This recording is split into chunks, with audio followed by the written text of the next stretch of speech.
Gloire au Seigneur, alléluia. Bonjour à tous. Bonjour à tous, dans le nom de Jésus. Bonjour pasteur. Comment ça va, Madame Coco? Ça va par la grâce de Dieu. Merveilleux, merveilleux, merveilleux. Amen. On est très heureux de retrouver nos frères et sœurs dans le nom Amen. précieux de notre Sauveur Nous sommes heureux Jésus-Christ. de vous revoir et d'être là avec vous. Alléluia. Amen, Partagez amen, ces amen. moments. Amen. Amen.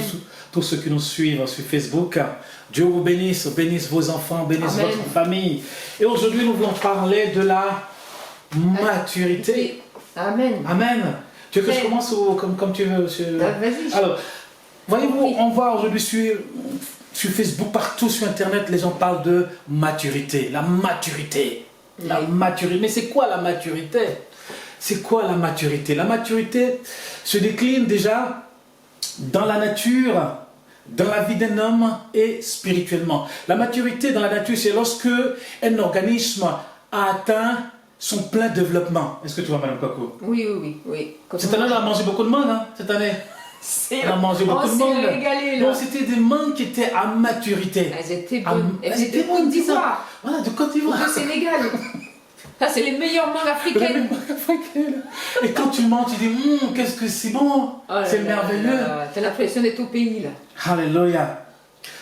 La maturité dans la vie, c'est lorsqu'un homme a atteint un certain niveau de connaissance, d'expérience et de sagesse. Amen. Quand tu arrives au village, tu vois le vieux qui est assis, il te regarde, c'est qu'il a une certaine connaissance, il a une certaine expérience de la vie, il a une certaine sagesse. Mais la maturité, ça n'a rien à voir avec l'âge aussi. Hein. Il y a des vieux qui peuvent être complètement... Oui, qui oui, passent à côté, oui. à côté de la plaque. Hein. La sagesse C'est la- vient du Seigneur. La sagesse vient De du la parole. Seigneur. Amen. La maturité spirituelle, vous savez, la Bible parle d'enfants, de jeunes et de pères. Et la maturité spirituelle, c'est lorsqu'on devient un père. Oui. Un père dans la foi. Et ça n'a rien à voir avec l'âge aussi. Tu peux passer 20 ans, 30 ans dans l'église et ne pas être un père et toujours Oui, être oui. un jeune.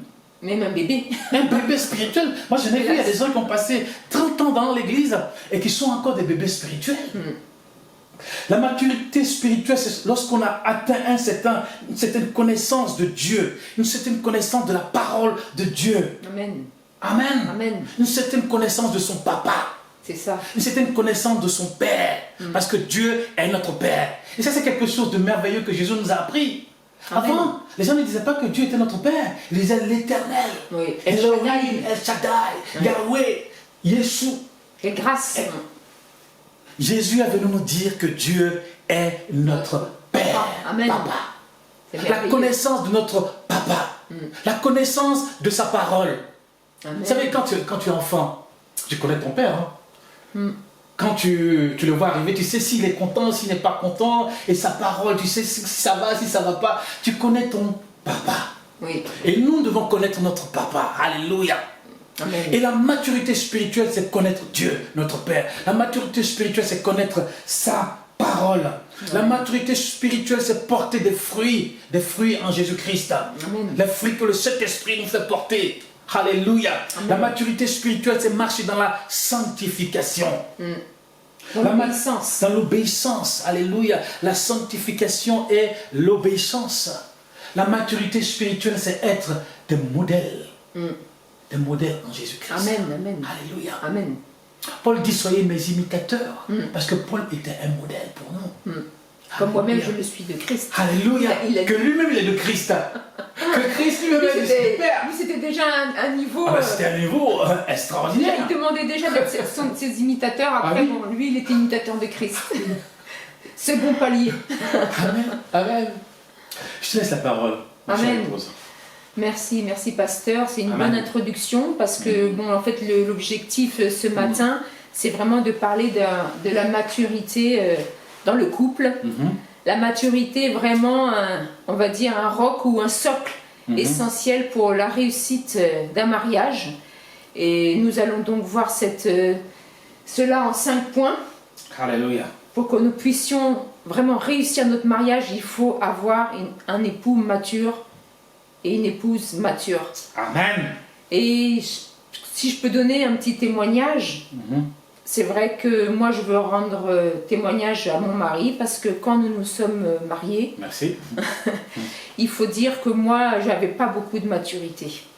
c'est vrai que je ne suis pas née dans l'église. Mon époux, lui, est né dans l'église depuis qu'il est petit. Amen. Il écoute la parole de Dieu, il avait sa famille qui prie. Moi, ce n'était pas ça du tout. Je ne suis pas du tout née dans l'église, je ne suis jamais allée à l'église, je n'avais jamais lu la parole de Dieu de ma vie. Donc, quand mon mari, on s'est rencontrés, j'avais que quelques années de vie de foi. C'est vrai que bon, j'étais très zélée dans la prière, je connaissais les versets, je connaissais beaucoup de versets par cœur, je parlais en langue, etc.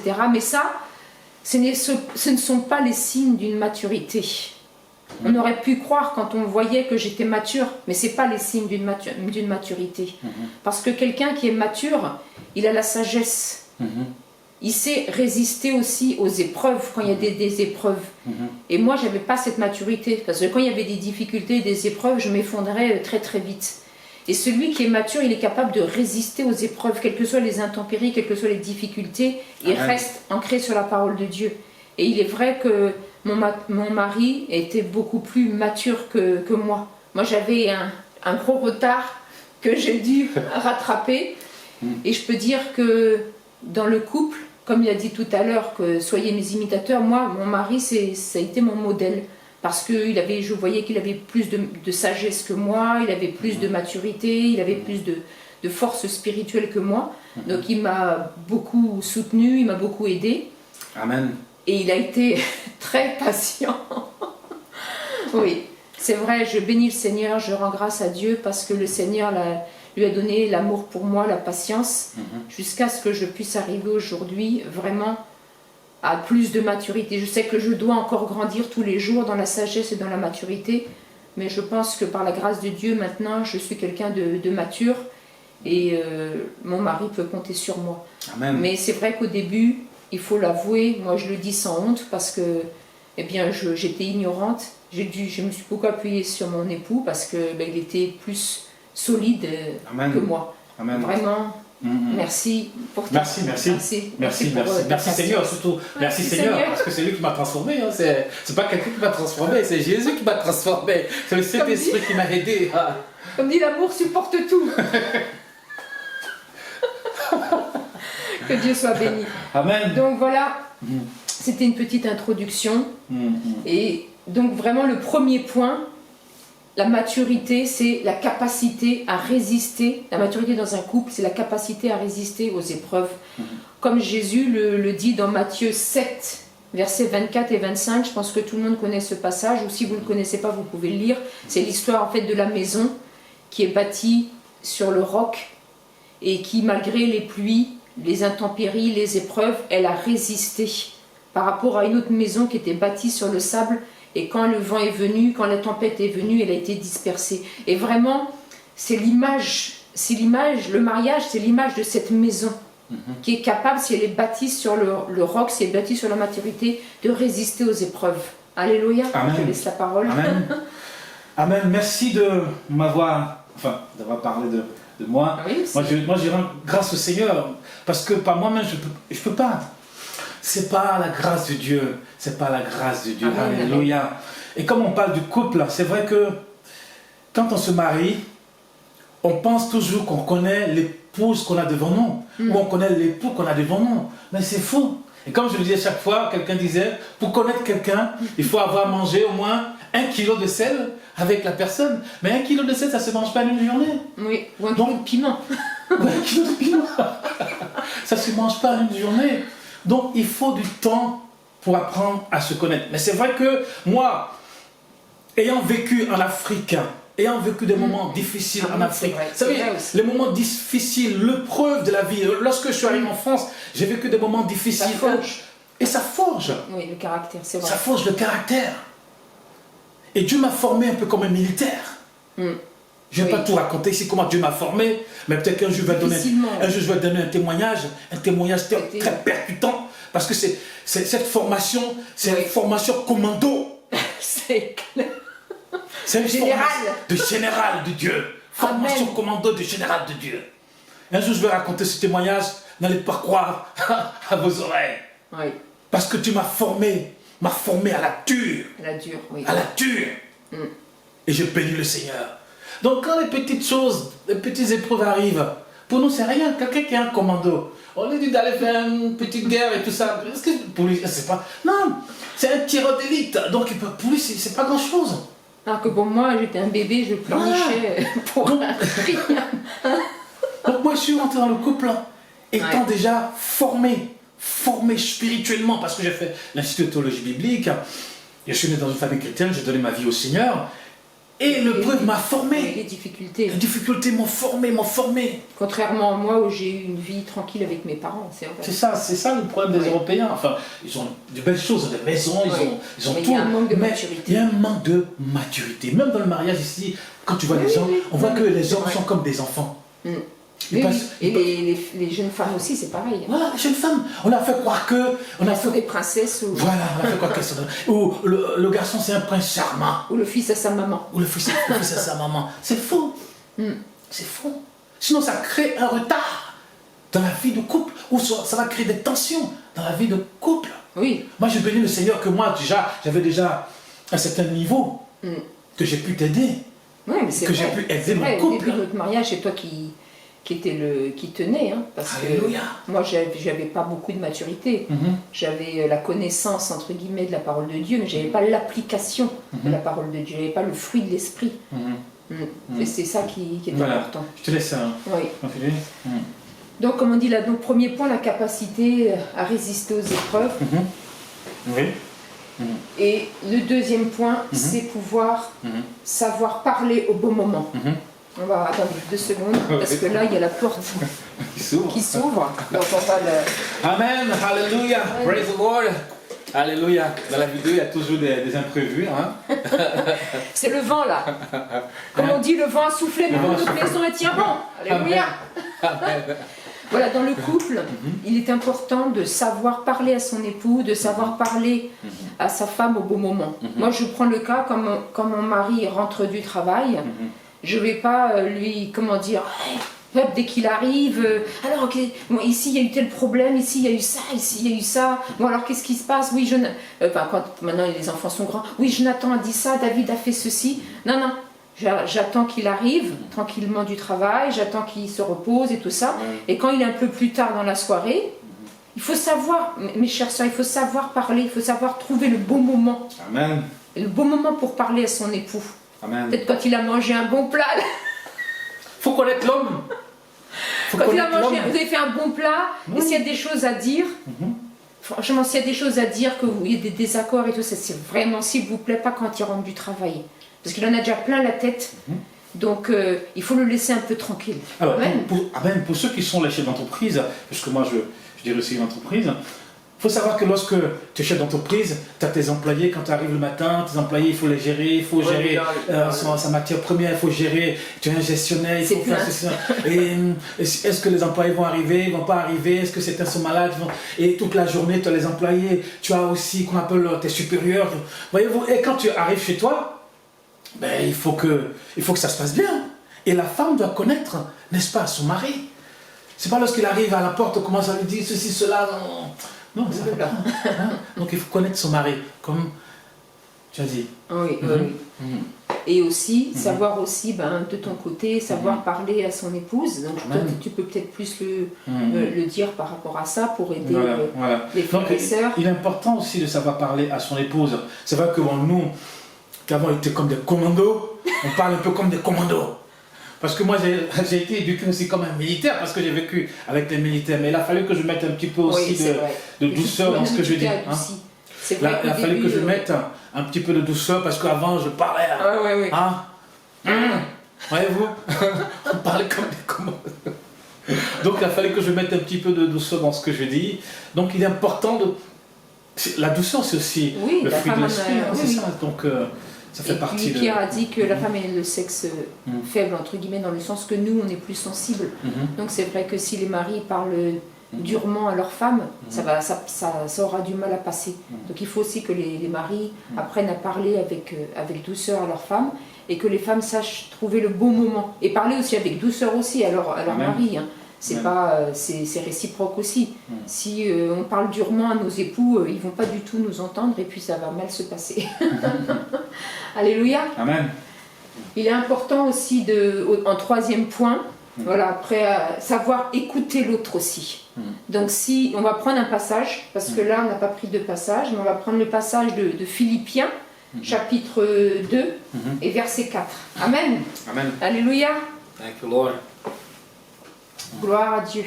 Gloire à Dieu, gloire à Dieu. Alors, que chacun de vous, au lieu de considérer ses propres intérêts, considère aussi ceux des autres. Ayez aussi en vous les sentiments qui étaient en Jésus-Christ, lequel, existant en forme de Dieu, n'a point regardé comme une proie à arracher d'être égal à Dieu, mais s'est dépouillé lui-même, etc. Alléluia. Donc ce qui est très important aussi dans un mariage, je ne sais pas si tu veux dire quelque chose, Non, je t'écoute.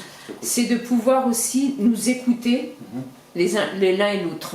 Parce que si chacun veut dire son opinion, ou veut avoir raison, ou si chacun veut dire oui, non mais c'est moi qui ai raison, c'est toi qui as raison, non c'est moi, on ne s'écoute pas, et après ça part en cacahuète, dans tous les sens. C'est important quand on a des désaccords, c'est important quand quand on veut parler des sujets importants dans la famille, pour les enfants, de vraiment écouter.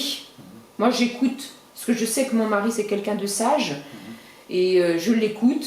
Et puis, parfois, si je peux lui donner aussi des conseils, il m'écoute aussi. On a une relation vraiment de communication.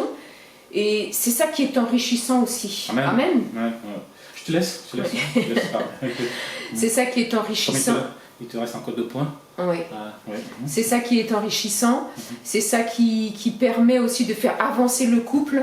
Amen. Et de pouvoir vraiment... Parce que personne n'a la vérité infuse. Personne ne peut dire, bon, moi j'ai raison, je connais tout. Il faut aussi pouvoir écouter l'autre. Il faut aussi pouvoir prendre en compte son opinion pour qu'on puisse vraiment aller de l'avant ensemble. Alléluia. Ok, on va essayer de synthétiser. Il reste au moins 3 minutes encore. D'accord. Bon, on va synthétiser. Donc, savoir pardonner. Est-ce que tu veux parler du pardon? Oui, donc dans le couple, il est important de savoir pardonner. Pardonner. Parce que des fois, dans le couple, bon, on peut peut-être blesser l'autre ou faire souffrir l'autre sans même qu'on se rende compte. Mais bon, il y a des gens qui sont machiavéliques, qui peuvent faire souffrir leur époux, leur épouse. Mais quand on est en Jésus-Christ, des fois, bon, on n'est pas des gens machiavéliques, parce que dans le monde, ça se passe comme ça. Mais nous, en Jésus-Christ, des fois, quand on vient dans le couple, si on est immature, ça peut créer des tensions. Amen. Et on peut blesser l'autre sans qu'on se rende compte. Sans qu'on se rende compte, bien sûr. Donc il est important de pardonner. Oui. De pardonner. Oui. De pardonner. Oui. Très important. Très important, ouais. Nous, souvent, on a dû le faire parce que, bon, en plus, on est de 2 cultures différentes. Des fois, il y a des incompréhensions, il y a des choses que moi je fais par rapport à mon éducation, ma culture, que mon mari a du mal à comprendre. Et c'est pour ça que c'est important de se parler et vraiment de se pardonner, parce que je sais que mon mari est bon, il n'a jamais voulu me faire... quand il a voulu, peut-être des fois il a dit des paroles qui m'ont blessé, mais il n'a pas fait exprès. Moi aussi j'ai toujours voulu faire du bien à mon époux, donc il est important de se pardonner. Amen. Amen. Il nous reste combien de temps? Parce que là moi je reste encore 2 minutes. 2 minutes. Ça passe très vite. J'espère aussi que vous passez ce temps-là aussi vite avec nous. Et soutenir son époux et son épouse. Donc rapidement, Ecclésiaste, comme on n'a pas beaucoup de temps, c'est Ecclésiaste chapitre 4 versets 10 et 11 qui parle évidemment deux valent mieux qu'un. Si l'un tombe, l'autre le relève. Donc je vous encourage vraiment à lire ce passage. Donc c'est important de soutenir son époux et son épouse dans toutes circonstances. Devant les enfants, je ne sais pas si tu veux dire quelque chose. Je te laisse. Vraiment devant les enfants, il ne faut jamais contredire son époux, son épouse devant les enfants. S'il y a des choses que vous n'êtes pas d'accord, vous attendez que les enfants soient couchés ou ne soient pas là pour dire bon écoute là j'ai pas compris ceci cela. Dans la maladie aussi, il faut soutenir son époux et son épouse dans la maladie. Il faut être là, il faut la soutenir dans la prière, il faut avoir des paroles d'encouragement, des paroles de douceur pour la soutenir. Amen. Il faut être dans le deuil, parce que des fois on peut perdre ses parents, on peut perdre son père, on peut perdre sa mère, donc il faut être là pour encourager, pour vraiment montrer de l'amour et soutenir dans le deuil et dans le chômage aussi. On peut tous passer par des moments de chômage et c'est pas le moment, si le mari est au chômage, que la femme dise « Alors quand est-ce que tu vas reprendre, mais vraiment t'es un feignant, pourquoi tu ne cherches pas, comment ça se fait que tu n'as pas trouvé ?» Non, il faut le soutenir, il faut lui dire « T'inquiète pas, le Seigneur est là, le Seigneur va ouvrir une porte, même si ça prend du temps, Dieu est avec nous et tout ça, ça va bien se passer, tout ça. » Donc se soutenir aussi dans toutes ces périodes difficiles. Amen. Amen. Je te laisse la Amen. conclusion. Merci Seigneur, merci donc pour vous que nous suivez. La maturité, Amen. c'est quelque chose d'important. Parce que si vous deux, vous êtes immatures, ça va être difficile. Hein. Oui. Ça va être difficile. Si vous deux, vous êtes matures, ah là, c'est super. Oui. S'il y a un qui est mature, eh bien l'autre peut aider l'autre. Oui. Mais si les deux sont immatures, là ça devient difficile. Donc vraiment, on vous encourage vraiment à vous confier au Seigneur. Amen. À lire la parole de Dieu, à marcher avec le Seigneur. Amen. Alléluia. À vous pardonner réciproquement. Alléluia. Amen. Et à vous aimer. Amen. Je t'aime encore. Merci. Amen. Merci, mon cher. Dieu vous bénisse. Amen. Dans le nom puissant de Jésus, notre Sauveur. Amen. Allez, Amen. hop, j'éteins. Amen. Au revoir à tous et à bientôt.